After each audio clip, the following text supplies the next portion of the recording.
ರಾಜಕೀಯ ಷಡ್ಯಂತ್ರನ ಏನು? Higher officers enquiry ಮಾಡಬೇಕು. ನನಗೆ ಹೆಂಗೆ ಆಗ್ಬಾರ್ದು, ನಾವು ಒಂದು ಸೈಡೇ ಮಾತಾಡಿದಂಗೆ ಆಗಿಲ್ಲ.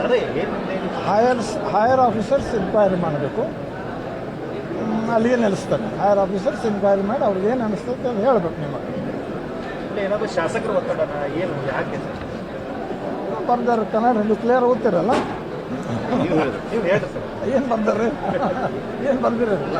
ಈ ತರ ಪದೇ ಪದೇ ಬಹಳಷ್ಟು ಜನರಿಗೆ ಅನ್ಯಾಯ ಆಗ್ತಾ ಇದೆ. ಅದಕ್ಕೆ ನೀವೀಗ ನಿಮ್ಮ ಮನೆ ಮ್ಯಾಗ ಬಂದೈತಿ, ಈಗ ನಮ್ಮ ಮನೆ ಮಕ್ಕಳ ಮ್ಯಾಗ ಕೇಸ್ ಬಂದೈತಿ, ಘರಾಣ ಅಪಮಾನ ಆಗೈತಿ. ಅದಕ್ಕೆ ಎಲ್ಲರೂ ಸಮಾಜದವ್ರನ್ರಿ, ಮೆಂಬರ್ಸ್ ಅನ್ರಿ, ಫ್ಯಾಮಿಲಿ ಮೆಂಬರ್ಸ್ ಕೊಟ್ಟು ಕೇಸ್ ಹಾಕಿ ನಾವು ಜರ ಮಾನ ಅಪಮಾನಕ್ಕೆ ಕಟ್ಟೈತಿ ಆಗೈತಿ. ಸರ್, ಈಗ ಏನಾದರೂ ಇದು ರಾಜಕೀಯ ಷಡ್ಯಂತ್ರ ನಾನು, ಯಾಕಂದ್ರೆ ಮುಖ್ಯಮಂತ್ರಿ ಕಚೇರಿಯಿಂದ ಇಲ್ಲಿ ಫೋನ್ ಮಾಡಿಸಿ ಕೇಸ್ ರಿಜಿಸ್ಟರ್ ಮಾಡಿಸುವಂತ ಕೆಲಸ ಮಾಡ್ತಾರೆ. ಯಾರು ಹೇಳಿ? ಅದು ಹೇಳಿದ್ದಾರೆ, ಯಾರು ಆ ಥರ ಆಗಿದೆ ಅಂತ ಆರೋಪ. ನನಗೆ ಗೊತ್ತಿಲ್ಲಪ್ಪ, ನನಗೆ ಪ್ರಕರಣ ಏನು ಉದ್ದೇಶಪೂರ್ವಕವಾಗಿ ಮಾಡಿದ್ದಾರೆ? ಅಲ್ಲಿ ಕುರ್ಚಿ MLA ಇರೋದಾಗ ನಾ ತಿರುಗಾಡಬಾರ್ದು, ಶಿವರಾಜ್ ಪಾಟೀಲ್ ತಿರುಗಾಡಬಾರ್ದು.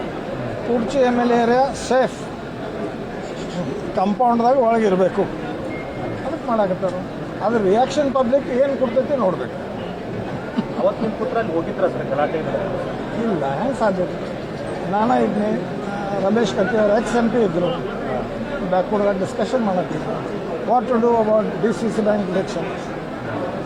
ತಿರುಗಾಡಬಾರ್ದು, ನಾವು ಅವ್ರ ಜೊತೆಗೆ ತಿರುಗಾಡಬಾರ್ದು, ಮಾಡಿರಬೇಕು ನನಗೆ ಅನಿಸ್ತದೆ. ಯಾಕಂದ್ರೆ ರಾಜಕಾರಣದಲ್ಲಿ ಡಿಸ್ಟರ್ಬೆನ್ಸ್ ಇರಬೇಕು, ಅವ್ರಿಗೆ ಸೇಫ್, ಕಾಂಪೌಂಡ್ ಸೇಫ್ ಇರಬೇಕು. ಕುರ್ಚಿ MLA ಏರಿಯಾ ಸೇಫ್ ಬೇಕು, ಹೊರಗಿನವ್ರು ಯಾರು ಬರಬಾರ್ದು. ಹೊರಗಿನವ್ರ ಹತ್ರ ಇವಾಗ ಜಸ್ಟ್ ತಾವು ಹೇಳಿದಿರಿ ವೇದಿಕೆಯಲ್ಲಿ ಆಫ್ಟರ್ ದೀಪಾವಳಿ ನಮ್ಮ ಸ್ಟೇಜ್ ತೋರಿಸೋಣ ಅಂತ ಹೇಳಿ, ಯಾವ ರೀತಿ ಕ್ರಮ ತಗೋತೀರಾ? ಪರ್ಫೆಕ್ಟ್. ಹಿಂದಿನವ್ರು ಸುಭಾಷ್ ಚಂದ್ರ ಬೋಸ್ ಬ್ಯಾಕ್ವರ್ಡ್ ಬಂದಾಗಿಂದ ನಾ ಕೇಳ್ಕೊತದನ್ರಿ, ನಾವು ಹುಟ್ಟಿಲಾಗಿನ ಮತ್ತು ಬೇರೆ ಏನೇ ಮಾಡ್ರಿ ನೀವು ರಾಜಕಾರಣ ಹೇಳ್ತಾನೆ, ರೀತಿಸೀರ್ ಕಾಯ್ದೆಸೀರ್ ಮಾಡ್ರಿ. ನನಗೆ ಹಳಿ ಮಂದಿ ಹೇಳಿ ಹೋಗಿತ್ತು, ಆ ಪ್ರಕಾರ ಮಾಡ್ತೇನೆ. ತಾವು ಸ್ಟೇಷನ್ಗೆ ಹೋಗ್ತೀರಾ ಸರ್ ಆ ದಿನ? ಇಲ್ಲಪ್ಪ, ಅದು ಹೇಳಿಲ್ಲ. ಯಾವ PSI ಕಂಪ್ಲೇಂಟ್ ಮಾಡೋಕ್ಕೆ ಬಂದಿಲ್ಲ, ಬಂದ್ರೂ ಉಪಯೋಗ ಆಗೋದಿಲ್ಲ. ಪಬ್ಲಿಕ್ ಕಡೆ ನಾವು ರಿಯಾಕ್ಷನ್ ತೋರಿಸ್ಬೇಕು.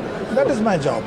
ಪಬ್ಲಿಕ್ ಮುಂದೆ ಮಾಡ್ತೀರಿ, ಪಬ್ಲಿಕ್ ಎಲೆಕ್ಷನ್ದಾಗ, DCC ಬ್ಯಾಂಕ್ ಎಲೆಕ್ಷನ್ದಾಗ ವಿನಾಕಾರಣ ಶಿವರಾಜ್ ಮೇಲೆ ಕೇಸ್ ಹಾಕಿರು. ಅದು ರಮೇಶ್ ಕತ್ತಿ ಅವ್ರ ಸೀಟ್ ಬರ್ತೈತೆ ರೀ ಈಗ, ಹಂಗೆ ನನಗೆ ಅನಿಸ್ತೈತಿ. That is the first reaction. Second reaction, ಈಗ ಇದ್ದದ್ದು MLA ಕುರ್ಚಿಗೆ ಏನದಂದ್ರಲ್ಲ, very difficult to come through, impossible, next to impossible. ಕ್ಷೇತ್ರದಲ್ಲಿ ಕೆಲಸ ಮಾಡ್ತಾ ಇಲ್ಲ, ಬರೀ ಅನ್ಯಾಯ ಮಾಡ್ತಾರೆ.